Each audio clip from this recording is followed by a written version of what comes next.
බුදසනක් ඔයගොල්ලෝ හැමෝටම අද චුටි වීඩියෝ එකක් තියෙනවා පොඩි පැකේජ් එකක්. මේ වෙන පෙන්නන ඉස්සලාම ඉන්න පැකේජ් එක මෙන්න මෙයාව.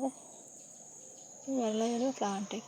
මේ බලන්නකෝ කට් කරලාම හදා ගන්න පුළුවන්. එයා තියෙන ඉස්සලාම පළවෙනි මලත් එක්ක වැල්ලයල එකක් තියෙනවා. ඊට පස්සේ ඉන්නවා මෙන්න මෙයා. ජගුව ග්‍රීන්. බලන්නකෝ යාගේ මුල් ටික. එයාත් කට් කරලා හොඳටම හදා ගන්න පුළුවන් එක්කෙනෙක්. එයා ඩියක් විතර උස එක්කෙනෙක්. ජගුව ග්‍රීන් එක තියෙනවා.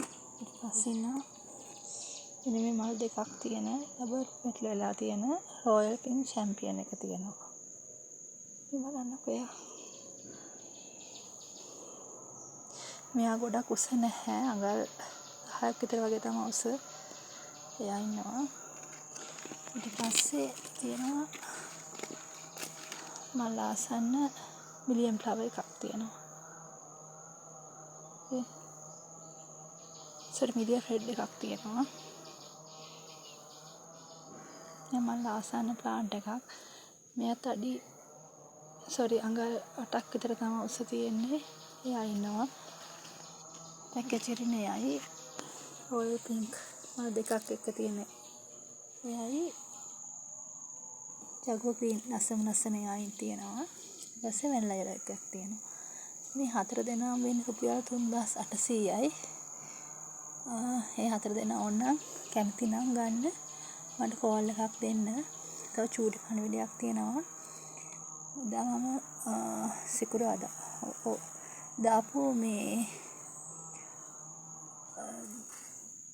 ෆ්ලෑෂ් එක 6000 ෆ්ලෑෂ් ගහට මිස් කෙනෙක් ඉල්ලුවා. ඒක එයා ඩිපොසිට් කරලා තිබුණා. ඒ වුණාට එයාගේ ඩීටේල්ස් මොකුත් නැහැ මට දාලා. මේ එයාගේ ෆෝන් එක වැඩ කරන්නේ නැහැ. ඒ මිස්ටර් මං කියනවා මේක බලනවා නම් හරි දන්න කවුරු හරි ඉන්නවා නම් මේ ඒ ඩීටේල්ස් එක දාන්න. මට එතකොට පුළුවන් හවසට හරි හෙට උදේට හරි කුරියරයකට දාන්න ඒක. මේ කෑෂ් ඩිපොසිට් කරලා තිබුණ පහවදාම ඒ වුණාට ඩීටේල්ස් දාලා නැහැ. ඒ නිසා මම ඒ මිස්කින් ආදරෙන් ඉල්ලන්නේ ඩීටේල්ස් එක දාන්න. මට එතකොට දාන්න පුළුවන් ඒක. මගේ ෆෝන් එක වැඩ කරන්නේ නැහැ. ඒක නිසා මේ පැකේජ් එකටත් කැමති කෙනෙක් ඉන්නවනම් රුපියල් 3800යි. කැමති කෙනෙක් ඉන්නවනම් මට කෝල් එකක් දෙන්න. පාට 4 දෙනෙක්. සුබ දවසක් වෙනවා ඔයගොල්ලෝ හැමෝටම.